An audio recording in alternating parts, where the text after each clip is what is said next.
नमस्कार दोस्तों, पाथफाइंडर पर आप सभी का स्वागत। दोस्तों, आशा करती हूँ आप सब बेहद अच्छे हैं और अपनी तैयारी भी बहुत सही तरीके से कर रहे हैं। उड़ान बैच में आपने एनरोल कर ही लिया होगा with my code ND live 10। नहीं किया है तो वीडियो को पॉज कीजिए और अभी एनरोल कर लीजिए, क्योंकि 1 तारीख से प्राइजेस बढ़ जाएंगे इस बैच के भी। चलिए बात करते हैं सिनेमेटोग्राफर अमेंडमेंट बिल 2023 की, जिसमें प्रस्तावित किए गया है भारी जुर्माना और 3 साल तक की जेल भी हो सकती है।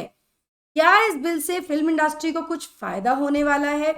क्या इसमें प्रोविजंस दिए गए हैं? क्या प्रस्ताव रखा गया है? इन सब चीजों के बारे में डिटेल में बात करते हैं। पहले न्यूज हेडलाइन देख लेते हैं। Cinematographer amendment bill features punishment for piracy, revamp of universal adult category and और भी जो डिटेल्स हैं वो आज हम बात करने वाले हैं। सबसे पहले इस अमेंडमेंट बिल के बारे में आपको बता दूं कि राज्यसभा ने इसको क्लियर कर दिया है।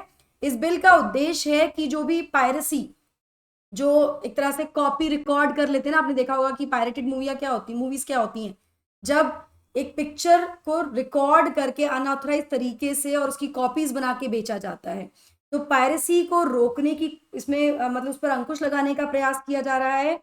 इसके अलावा रिवैम्प किया जाएगा एज बेस्ड सर्टिफिकेशन को भी, जो कि central board of film certification द्वारा दिया जाता है, जहां पर बताया जाता है कि बच्चे वो जो पिक्चर है, जो फिल्म है, वो किसके लिए सही है, कौन उसे देख सकता है, बच्चे सभी या सिर्फ अडल्ट।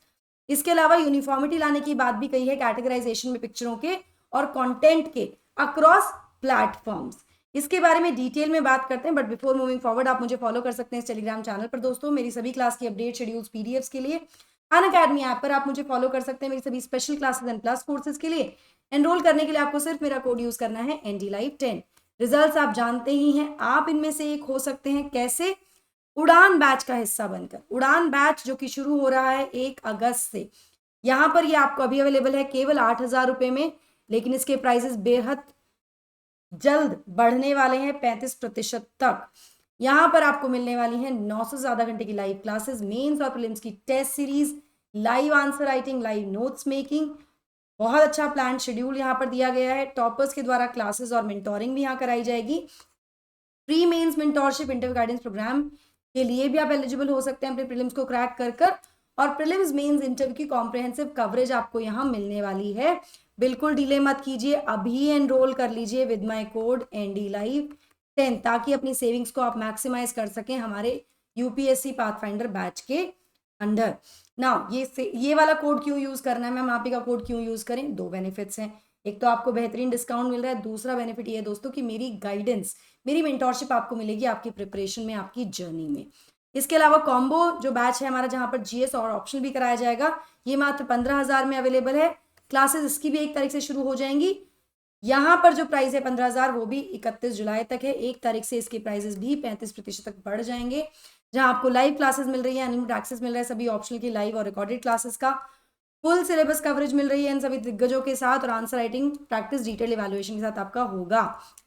चलिए बात करते हैं इस बिल के बारे में। तो ग्राफर अमेंडमेंट बिल या सिनेमाटोग्राफ अमेंडमेंट बिल, ये जो बिल है इसको टेबल किया गया राज्यसभा में last week union information and broadcasting minister Anurag Thakur ji के द्वारा, जो कि अमेंडमेंट या संशोधन लाएगा टू द सिनेमाटोग्राफ एक्ट 1952।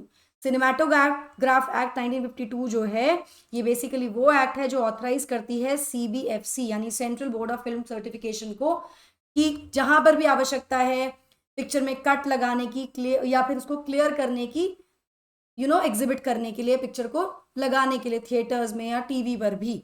ठीक है ना, ये जो बोर्ड है ये रिफ्यूज भी कर सकता है किसी पिक्चर को रिलीज से, कि नहीं रिलीज की जाएगी। ठीक, तो इसमें संशोधन किया जाएगा। इस बिल पर बात करते हुए जो मिनिस्टर है अनुराग ठाकुर, उन्होंने कहा कि बिल का उद्देश्य है कि वो जो एक तरह से 20,000 करोड़ का जो लॉस फिल्म इंडस्ट्री को होता है पायरेसी के चलते, उससे कहीं ना कहीं एक रिलीफ इस बिल के द्वारा दिया जा सकता है। तो फिल्म इंडस्ट्री को डेफिनेटली यहाँ पर बेनिफिट होने वाला है इस बिल से, अगर ये एक्ट बन जाता है तो। यहां पर अनुराग ठाकुर ने कहा कि जो पायरेसी है ना, कैंसर की तरह है, और इस बिल के द्वारा इसको उधेड़ फेंकने की तैयारी की जा रही है, उखाड़ कर फेंकने की तैयारी की जा रही है। यहाँ पर इस बिल का उद्देश्य है, इसमें जो प्रावधान दिए गए हैं वो ना केवल कर्ब करेंगे अंकुश लगाएंगे ट्रांसमिशन पर पायरेटेड पिक्चर के कंटेंट की, जो फिल्म कंटेंट है उसके, इंटरनेट पर भी, जो ओटीटी प्लेटफॉर्म्स है उन पर भी। इसके अलावा क्लासिफाई किया जाएगा फिल्मों को on the basis of age group, age group के आधार पर उनका क्लासिफिकेशन होगा, instead of the current practice जो अभी होता है ना यूनिवर्सल, यूए या केवल अडल्ट जिनके लिए होता था। अभी इसको पूरा यूए कैटेगरी को रिवैम्प कर दिया जाएगा, जहां पर जो बच्चे थे बिलो 12 ईयर्स ऑफ एज उनको यूए कैटेगरी में रखा जाता था, ओनली अडल्ट के लिए ए कैटेगरी होती थी, ठीक है। इसी तरह से एक एस कैटेगरी भी होती थी। तो इसमें कुछ बदलाव लाए जाएंगे अकॉर्डिंग टू द एज, और बिल इंट्रोड्यूस कर रहा है 3 एज रेटिंग्स जो कि जो फिल्म के लिए होंगी जिसमें अडल्ट सुपरविजन चाहिए। तो करंटली जो फिल्म रेटिंग है यू और /A वाली, यूनिवर्सल अडल्ट वाली, उसको स्प्लिट कर दिया गया है, जैसे यूए 7+, 13+ और 16+। अभी यूए 12+ होता था, अभी इसको 7, 13 और 16+ कर दिया गया है। यहाँ पर मैं आपको बता दूं जो एज एंडोर्समेंट है इस कैटेगरी में, उसको कह दिया गया है कि इसमें पेरेंट्स का गाइडेंस और गार्जियंस का गाइडेंस चलेगा, और ये एनफोर्सेबल नहीं होगी किसी भी व्यक्ति के द्वारा अदर देन दी पेरेंट्स और गार्जियंस ना। ये एक कह सकते हैं कि एक क्वेश्चन है या फिर एक कंसर्न हो सकता है इस बिल का, जहां पर अडल्ट सुपरविजन जो है इन कैटेगरीज में वो पेरेंट्स और गार्जियंस पर छोड़ दिया गया है। मतलब वो डिसाइड कर सकते हैं कि बच्चा कौन सी पिक्चर देखेगा, कौन सी नहीं देखेगा।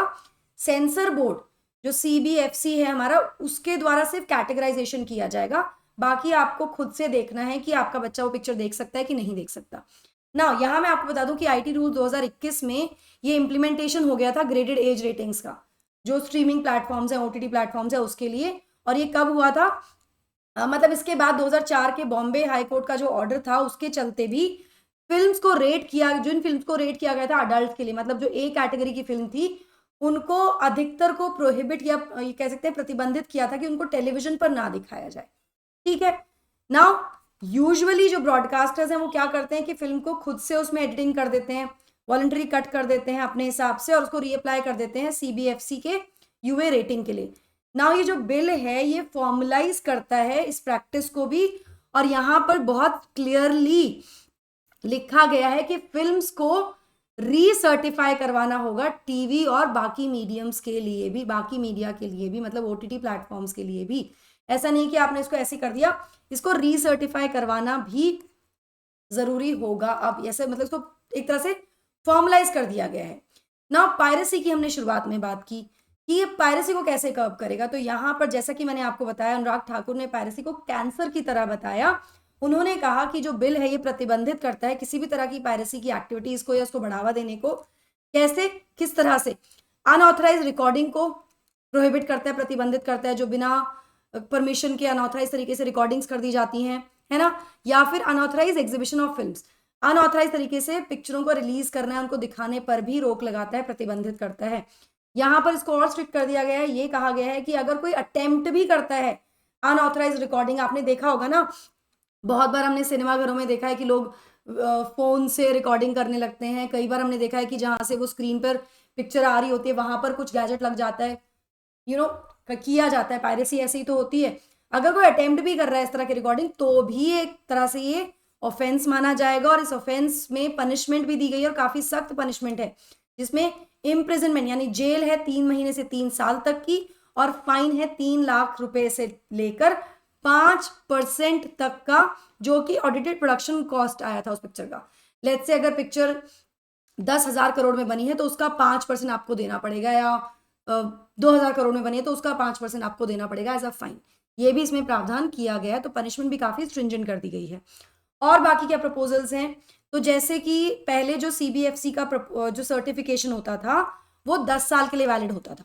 अब इस अमेंडमेंट के द्वारा जो सर्टिफिकेट होंगे वो हमेशा के लिए वैलिड होंगे, परपेचुअली अब वो वैलिड होंगे, ठीक है ना। यहाँ पर एक और इंपॉर्टेंट चीज क्या की गई है कि जो 1952 का जो एक्ट है, जो सिनेमेटोग्राफ एक्ट है 1952 का, वो एम्पावर करता था केंद्र सरकार को। केंद्र सरकार के पास ये अधिकार था कि वो एग्जामिन कर सकती है और ऑर्डर्स दे सकती है उन पिक्चरों से संबंधित जिनको सर्टिफाई किया गया है या जिनका सर्टिफिकेशन पेंडिंग है, उनके संबंध में सेंटर का एक रोल होता था।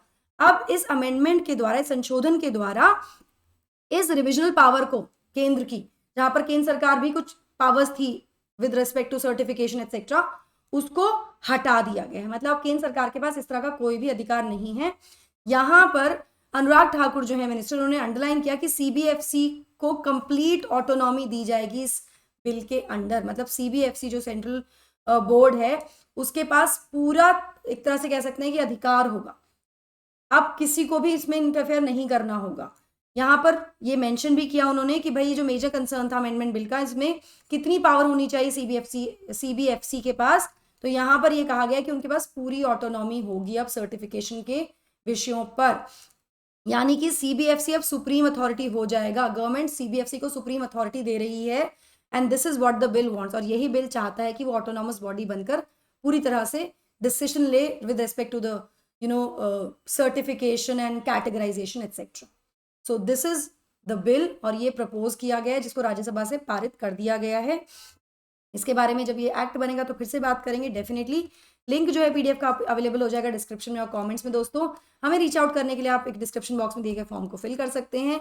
ऑप्शनल कार्निवाल की मैं बात बता दूं आपको, हम 4 ऑप्शन शुरू कर रहे हैं आपके लिए, अगर आप चाहते हैं तो आप इनमें भी एनरोल कर सकते हैं मात्र 7,999 रुपए के प्राइस पर। लेकिन ये प्राइस केवल 31 जुलाई तक है, यानी अगले 2 दिन, आज और कल का दिन है। 1 तारीख से प्राइसेस बढ़ जाएंगे। यहाँ पर आपको ऑप्शनल हम पढ़ा रहे हैं पीएसआईआर, ज्योग्राफी, हिस्ट्री और एंथ्रोपोलॉजी। तो अभी जाकर एनरोल कर लीजिए with my code NDLive10। Code आपको याद रखना है NDLive10। यहाँ पर आप एनसीईआरटी फाउंडेशन और कॉम्प्रिहेंसिव बैच का हिस्सा बन सकते हैं मात्र 12,000 में। ये 7 अगस्त से शुरू हो रहा है। केवल एनसीईआरटी बैच में आप एनरोल करना चाहते हैं वो भी कर सकते हैं मात्र 5,000 रुपए के प्राइस पर। यहाँ पर आपको एनसीईआरटी की फुल कवरेज मिलेगी, कॉम्प्रिहेंसिव क्लासेस होंगी। अगर कॉम्प्रिहेंसिव बैच की बात करूँ तो 1100 घंटे की लाइव क्लासेस आपको मिलेंगी, टेस्ट सीरीज मिलेगी, मेंस मेंटोरशिप इंटरव्यू गाइडेंस आपको मिलेगी, टॉपर्स की क्लास और मेंटोरिंग मिलेगी। यहाँ पर भी आपको डाउट क्लियरिंग सेशन जैसी चीजें मिलने वाली हैं, ये बेनिफिट्स मिलेंगे। तो बिल्कुल डिले मत कीजिए, अभी एनरोल कर लीजिए। टीम पाथफाइंडर या टीम उड़ान आपके सपनों को, आपकी तैयारी को सही उड़ान देने के लिए हमेशा आपके साथ है। जुड़ जाइए हमारे साथ, हमारे बैचेस के साथ विद माई कोड NDLive10। अभी जाकर जुड़ जाइए, डिस्क्रिप्शन बॉक्स में डिटेल्स गिवन है। पर्सपेक्टिव से आप जुड़ सकते हैं for dos and don'ts of UPSC. हमारे चैनल को आप सब्सक्राइब कर सकते हैं by scanning this QR code, ताकि आपको सारी information with respect to batches, timings etcetera आपके फिंगर टिप्स पर मिल जाए। So that is it from my side. I hope you like the session. Don't forget to like, share and subscribe to the channel and also hit the bell icon so that you get notifications about our latest updates. Thank you so much. God bless. Take care.